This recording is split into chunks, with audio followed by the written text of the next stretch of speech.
we start with a point. Like the point we know from geometry, it has no size, no dimension.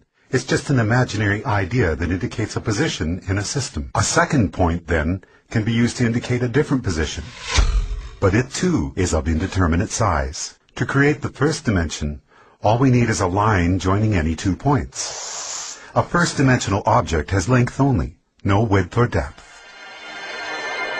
If we now take our first-dimensional line and draw a second line crossing the first, we've entered the second dimension.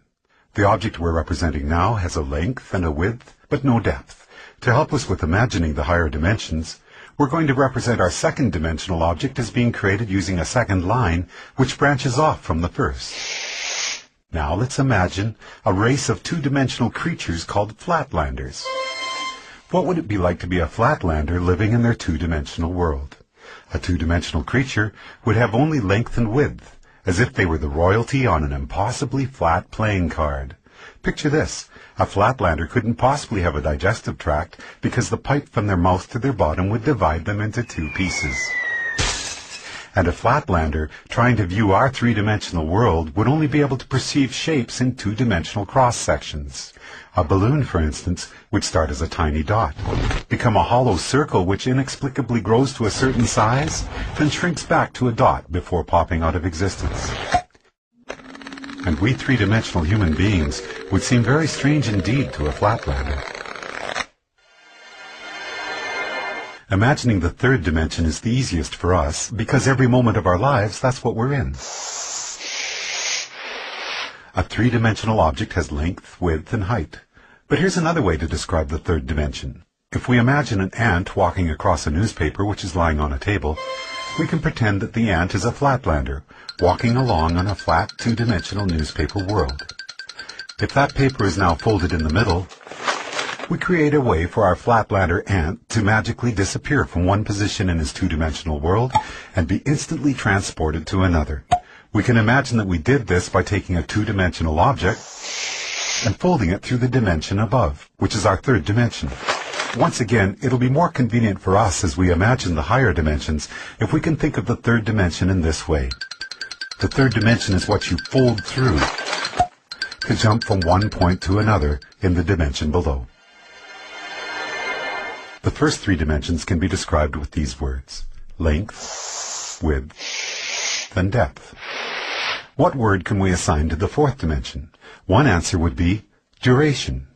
If we think of ourselves as we were 1 minute ago, and then imagine ourselves as we are at this moment, the line we could draw from the 1 minute ago version to the right now version would be a line in the 4th dimension.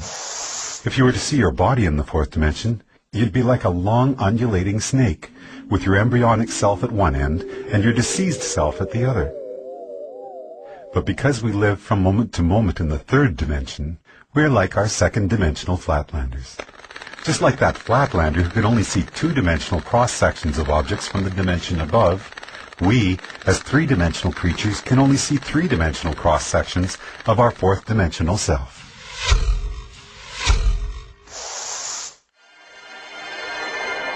One of the most intriguing aspects of there being one dimension stacked on another is that down here in the dimensions below we can be unaware of our motion in the dimensions above. Here's a simple example. If we make a Mobius strip, take a long strip of paper, add one twist to it and take the ends together, and draw a line down the length of it, our line will eventually be on both sides of the paper before it meets back with itself. It appears, somewhat amazingly, that the strip has only one side, so it must be a representation of a two-dimensional object.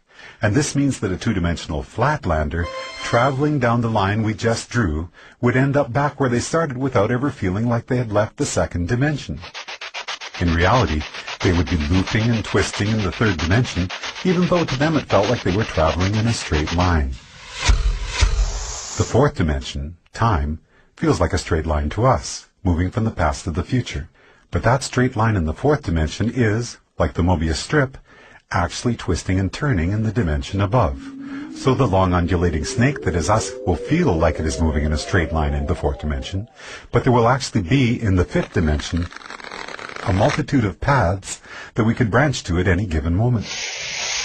Those branches will be influenced by our own choice, chance, and the actions of others. Quantum physics tells us that the subatomic particles that make up our world are collapsed from waves of probability simply by the act of observation. In the picture we are drawing for ourselves here, we can now start to see how each of us are collapsing the indeterminate wave of probable futures contained in the fifth dimension into the fourth dimensional line that we are experiencing as time.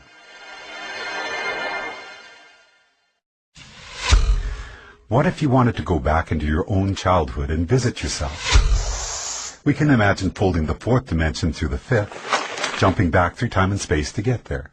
But what if you wanted to get to the world where, for example, you had created a great invention as a child that by now had made you famous and rich? We can imagine our fourth dimensional selves branching out from our current moment into the fifth dimension.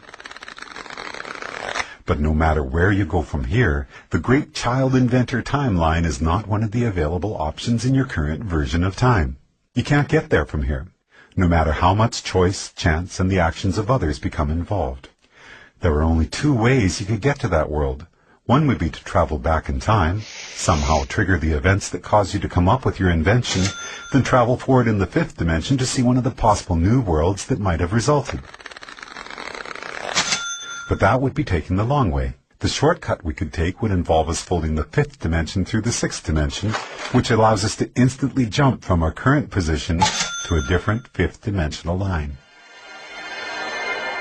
In our description of the fourth dimension, we imagine taking the dimension below and conceiving of it as a single point.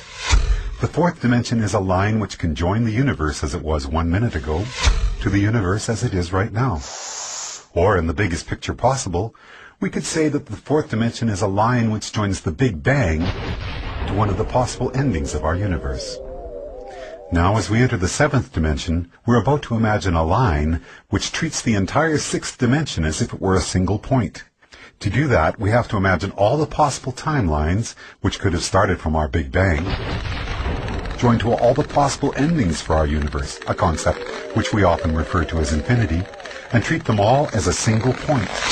So for us, a point in the seventh dimension would be infinity. All possible timelines, which could have or will have occurred from our Big Bang.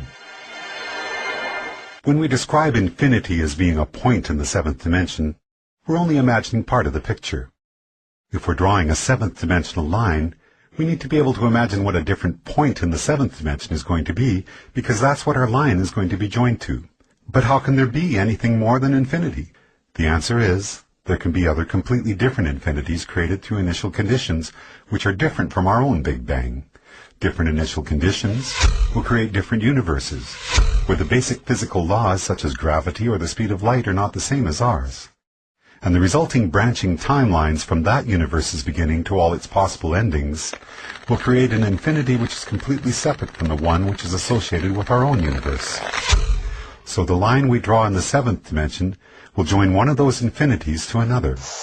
And as boggling as the magnitude of what we're exploring here might be, if we were to branch off from that seventh dimensional line to draw a line to yet another infinity, we would then be entering the eighth dimension.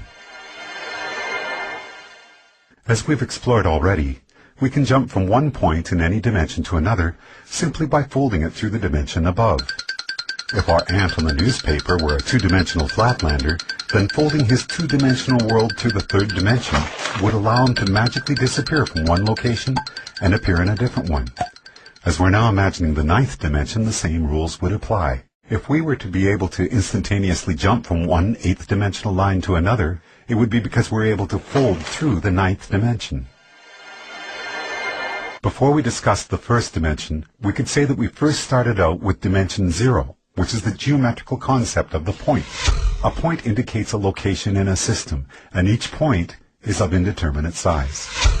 The first dimension then takes two of these points and joins them with a line.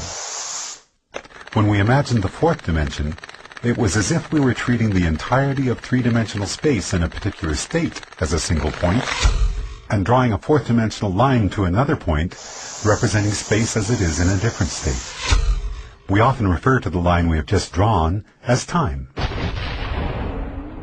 Then, in the seventh dimension, we treated all of the possible timelines which could be generated from our Big Bang as if this were a single point, and imagined drawing a line to a point representing all the possible timelines for a completely different universe. Now, as we enter the 10th dimension, we have to imagine all the possible branches for all the possible timelines of all the possible universes and treat that as a single point in the 10th dimension. So far, so good. But this is where we hit a roadblock. If we're going to imagine the 10th dimension as continuing the cycle and being a line, then we're going to have to imagine a different point that we can draw that line to. But there's no place left to go. By the time we have imagined all possible timelines for all possible universes as being a single point in the 10th dimension, it appears that our journey is done. In string theory, physicists tell us that superstrings vibrating in the 10th dimension are what create the subatomic particles which make up our universe, and all of the other possible universes as well. In other words, all possibilities are contained within the 10th dimension, which would appear to be the concept we have just built for ourselves, as we imagined the 10 dimensions